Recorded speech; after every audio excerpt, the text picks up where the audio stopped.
Assalamualaikum warahmatullahi wabarakatuh. Di sebuah negeri yang jauh, hiduplah seorang pemuda miskin yang tidak dikenal orang. Tubuhnya penuh bercak putih akibat penyakit sopak. Ia tak memiliki harta, tak memiliki kekuasaan, tetapi namanya disebut-sebut di langit. Ia bukan seorang raja, bukan seorang ulama besar, tetapi Rasulullah Shallallahu Alaihi Wasallam memuji namanya dan memerintahkan para sahabat mencarinya. Siapakah dia? Apa yang membuatnya begitu istimewa?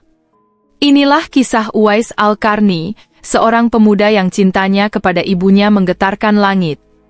Lalu, seperti apa kisah selengkapnya? Tonton terus video ini sampai selesai. Jangan lupa bantu dukung channel ini dengan like, subscribe, dan share video ini, supaya channel ini bisa berkembang dan bermanfaat untuk banyak orang. Di negeri Yaman, hiduplah seorang pemuda bernama Uwais Al-Qarni.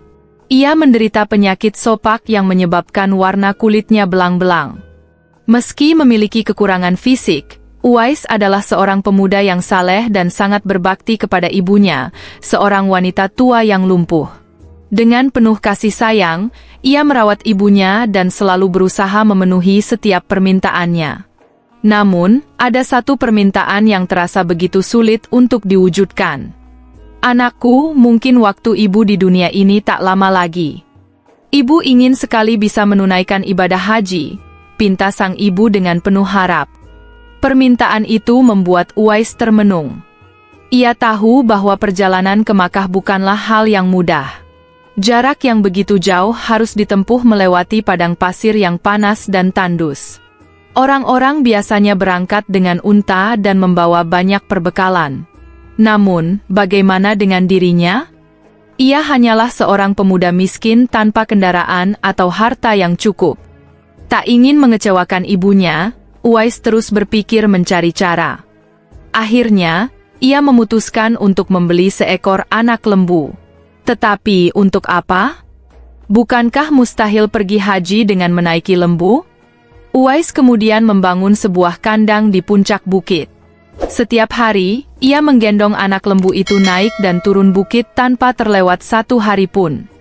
Orang-orang yang melihatnya menganggapnya gila. Uwais sudah hilang akal. Apa yang sedang ia lakukan? Kata mereka mencemooh. Namun, Uwais tak peduli. Hari demi hari, bulan demi bulan, ia tetap menggendong lembu itu. Seiring waktu, lembu kecil itu tumbuh semakin besar dan berat. Namun karena latihan yang terus-menerus, tubuh Uwais pun semakin kuat. Hingga 8 bulan berlalu, musim haji pun tiba. Kini, lembu Uwais telah mencapai berat sekitar 100 kg, dan otot-ototnya pun semakin kokoh. Barulah saat itu orang-orang mulai memahami maksud perbuatannya selama ini. Rupanya, ia sedang melatih dirinya untuk menggendong ibunya. Dengan penuh cinta dan ketulusan, Uwais menggendong ibunya dari Yaman menuju Makkah dengan berjalan kaki. Ia rela menempuh perjalanan yang panjang dan penuh rintangan demi memenuhi keinginan ibunya. Sesampainya di Tanah Suci, Uwais tetap tegap menggendong ibunya hingga mereka tiba di Ka'bah untuk melaksanakan wukuf. Air mata haru mengalir di pipi sang ibu saat akhirnya ia bisa melihat Baitullah yang selama ini ia impikan. Di hadapan Ka'bah, mereka pun berdoa. Ya Allah, ampunilah semua dosa ibuku, pinta Uwais penuh ketulusan. Sang ibu terkejut dan bertanya, bagaimana dengan dosamu sendiri, anakku? Uwais tersenyum dan menjawab, jika ibu diampuni, maka ibu akan masuk surga. Dan cukuplah ridha ibu yang akan membawaku ke surga. Begitu besar kasih sayang dan ketulusan Uwais kepada ibunya, sehingga Allah Subhanahu wa Ta'ala pun menganugerahinya sebuah karunia. Seketika itu juga, penyakit sopaknya hilang, hanya menyisakan satu bulatan putih di telapak tangannya sebagai tanda. Tanda itu bukanlah tanpa makna. Rasulullah Shallallahu Alaihi Wasallam telah memberi wasiat kepada Umar bin Khattab dan Ali bin Abi Thalib untuk mencari seorang pemuda dari Yaman yang memiliki doa yang mustajab. Mereka pun mengenali Uwais melalui tanda tersebut. Rasulullah Shallallahu Alaihi Wasallam pernah bersabda, di masa kalian nanti akan ada seorang lelaki yang doanya sangat dikabulkan oleh Allah. Pergilah dan carilah dia. Ia berasal dari Yaman dan dibesarkan di sana. Betapa agungnya bakti seorang anak kepada ibunya.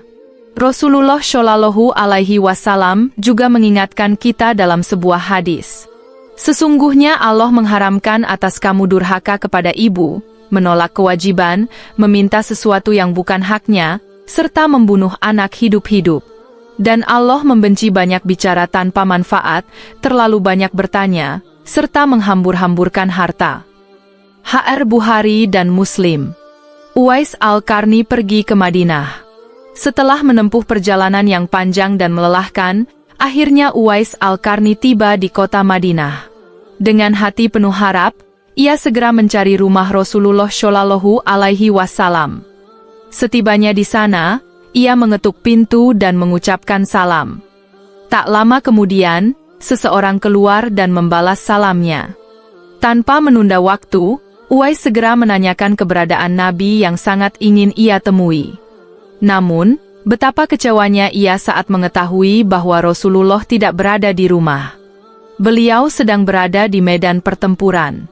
Hanya Siti Aisyah radhiyallahu anha istri Nabi yang dapat ditemuinya. Hati Uwais diliputi kekecewaan. Perjalanan jauh yang ia tempuh semata-mata untuk berjumpa dengan Rasulullah Shallallahu Alaihi Wasallam, tetapi kini harapannya sirna. Dalam benaknya, ia ingin menunggu kepulangan Nabi. Namun, kapankah Nabi akan kembali? Sementara itu, pesan ibunya yang sudah tua dan sakit-sakitan masih terngiang jelas di telinganya. Nak, setelah urusanmu selesai, segeralah pulang. Uwais pun berada dalam pergolakan batin. Ia sangat ingin bertemu dengan Nabi, tetapi ia juga tak ingin mengabaikan perintah ibunya. Pada akhirnya, ketaatannya kepada sang ibu mengalahkan keinginannya sendiri. Dengan berat hati, ia berpamitan kepada Siti Aisyah R.A. dan menitipkan salamnya untuk Nabi. Lalu, dengan langkah penuh kesedihan, ia bergegas kembali ke Yaman. Beberapa waktu kemudian, peperangan berakhir dan Rasulullah pun kembali ke Madinah. Sesampainya di rumah, beliau bertanya kepada Siti Aisyah R.A. tentang seseorang yang mencarinya. Beliau lalu bersabda, Uwais adalah anak yang begitu taat kepada ibunya. Ia bukan manusia biasa, melainkan penghuni langit. Ucapan Rasulullah membuat Siti Aisyah R.A. dan para sahabat tertegun. Siti Aisyah R.A. membenarkan bahwa memang ada seorang lelaki dari Yaman yang datang mencari Nabi, tetapi ia segera kembali karena tak ingin meninggalkan ibunya yang telah renta dan sakit. Rasulullah Shallallahu Alaihi Wasallam kemudian menjelaskan lebih lanjut kepada para sahabatnya. Jika kalian ingin mengenalinya, perhatikanlah tanda putih di telapak tangannya. Lalu, beliau memandang ke arah Umar bin Khattab dan Ali bin Abi Thalib seraya berkata, jika suatu hari kalian bertemu dengannya, mintalah doa dan istighfarnya, karena dia adalah penghuni langit, bukan orang bumi. Waktu pun berlalu. Rasulullah Shallallahu Alaihi Wasallam wafat, dan kepemimpinan umat Islam diteruskan oleh Khalifah Abu Bakar, yang kemudian digantikan oleh Umar bin Khattab. Suatu ketika, Khalifah Umar teringat akan sabda Nabi tentang Uwais Al-Qarni, sosok istimewa yang disebut sebagai penghuni langit. Ia segera mengingatkan kembali hal itu kepada Ali bin Abi Thalib. Sejak saat itu, setiap ada kafilah dari Yaman yang tiba di Madinah, Khalifah Umar dan Ali bin Abi Thalib selalu bertanya, apakah di antara kalian ada seseorang bernama Uwais Al-Qarni? Mereka terus mencari pemuda fakir yang tak memiliki harta, yang kesehariannya hanya menggembalakan domba dan unta. Mengapa seorang khalifah dan sahabat besar Nabi begitu ingin bertemu dengannya? Uwais Al-Qarni dan doanya yang mustajab. Rombongan kafilah dari Yaman menuju Syam datang silih berganti, membawa berbagai macam barang dagangan mereka. Pada suatu hari, Uwais Al-Qarni turut serta dalam perjalanan tersebut. Ketika rombongan kafilah itu tiba di Madinah, Khalifah Umar dan Ali bin Abi Thalib segera mendatangi mereka, ingin mengetahui apakah Uwais Al-Qarni ikut dalam rombongan itu. Para pedagang dalam kafilah menjawab bahwa Uwais ada di antara mereka, namun ia sedang menjaga unta-unta mereka di perbatasan kota. Mendengar jawaban itu, Khalifah Umar dan Ali bin Abi Thalib pun segera berangkat menuju tempat Uwais. Setibanya di kemah tempat Uwais berada, mereka memberi salam, tetapi Uwais sedang khusyuk dalam salat. Setelah mengucapkan salam penutup salatnya, Uwais pun menjawab salam kedua sahabat Nabi tersebut, lalu mendekat dan mengulurkan tangannya untuk bersalaman. Namun, saat mereka berjabat tangan, Khalifah Umar dengan cepat membalikkan telapak tangan Uwais, seperti yang telah disampaikan oleh Rasulullah Shallallahu Alaihi Wasallam sebelumnya. Dan memang benar. Terlihat sebuah tanda putih di telapak tangan Uwais Al-Qarni. Wajah Uwais tampak bersinar, seolah mencerminkan cahaya kebenaran. Benarlah seperti yang telah Rasulullah sabdakan, bahwa ia adalah penghuni langit. Khalifah Umar dan Ali bin Abi Thalib pun bertanya mengenai namanya, dan Uwais menjawab, Abdullah. Mendengar jawaban tersebut, keduanya tersenyum dan berkata, kami juga Abdullah, hamba Allah. Tetapi siapa nama aslimu? Uwais dengan rendah hati menjawab, nama saya Uwais Al-Qarni. Dalam perbincangan mereka, akhirnya terungkap bahwa ibu Uwais telah meninggal dunia. Itulah sebabnya, baru kali ini ia dapat bergabung dengan rombongan kafilah, setelah lama merawat ibunya yang sakit. Khalifah Umar dan Ali bin Abi Thalib pun memohon agar Uwais mendoakan mereka dan membacakan istighfar. Namun, Uwais dengan lembut menolak dan berkata, saya yang seharusnya meminta doa dari kalian. Khalifah Umar dengan penuh rasa hormat menjawab, kami datang kemari untuk memohon doa dan istighfar darimu, seperti yang pernah disampaikan Rasulullah Shallallahu Alaihi Wasallam sebelum beliau wafat. Karena permohonan mereka yang tulus, akhirnya Uwais mengangkat tangan, berdoa dengan khusyuk, dan membacakan istighfar untuk keduanya. Setelah doa selesai, Khalifah Umar pun berjanji untuk memberikan sebagian dana negara dari Baitul Mal untuk membantu kehidupan Uwais. Namun, Uwais dengan tegas menolak. Hamba mohon, cukup hari ini saja saya diketahui orang. Untuk hari-hari selanjutnya, biarlah saya tetap menjadi hamba yang fakir dan tak dikenal. Fenomena ketika Uwais Al-Qarni wafat. Beberapa tahun setelah peristiwa tersebut, Uwais Al-Qarni akhirnya menghadap Sang Pencipta. Keanehan mulai terjadi saat jenazahnya akan dimandikan. Seperti halnya fenomena yang luar biasa, banyak orang yang datang dengan niat untuk memandikan jenazahnya. Bahkan, ketika jenazahnya dibawa menuju tempat untuk dikafani, begitu banyak orang yang datang untuk membantu, padahal mereka belum pernah dikenali oleh siapapun.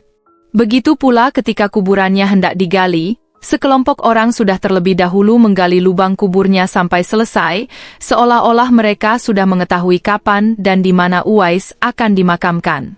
Saat jenazah dibawa menuju pekuburan, kerumunan orang yang tidak dikenal begitu banyaknya, mereka berebut untuk mengusung jenazah Uwais.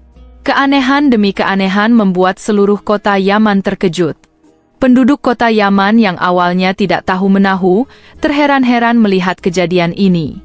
Mereka saling bertanya-tanya, siapakah sesungguhnya Uwais Al-Qarni? Bukankah dia hanya seorang fakir miskin, yang sehari-hari menggembala domba dan unta tanpa banyak perhatian dari orang-orang? Lalu, mengapa ketika ia meninggal, begitu banyak orang yang datang dan memperlakukan jenazahnya dengan cara yang luar biasa? Bahkan, banyak di antara mereka yang tak kami kenal. Mereka sepertinya bukan manusia biasa, bisa jadi mereka adalah malaikat yang turun dari langit untuk mengurus jenazahnya. Berita tentang meninggalnya Uwais Al-Qarni, beserta segala keanehan yang menyertainya, dengan cepat menyebar ke seluruh penjuru kota dan luar Yaman. Baru saat itulah, penduduk mulai menyadari siapa sebenarnya Uwais. Selama ini, mereka tidak mengetahui siapa Uwais sesungguhnya, karena ia sendiri memohon kepada Khalifah Umar dan Ali bin Abi Thalib untuk merahasiakan identitasnya. Barulah pada saat hari wafatnya, mereka mendengar dengan jelas apa yang telah disabdakan oleh Rasulullah Shallallahu Alaihi Wasallam, bahwa Uwais Al-Qarni adalah penghuni langit, bukan penghuni bumi.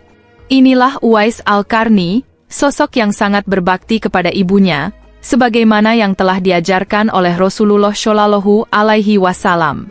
Ketika ditanya mengenai peran orang tua, Nabi menjawab, mereka adalah yang menyebabkan surgamu atau nerakamu. Hr. Ibnu Majah.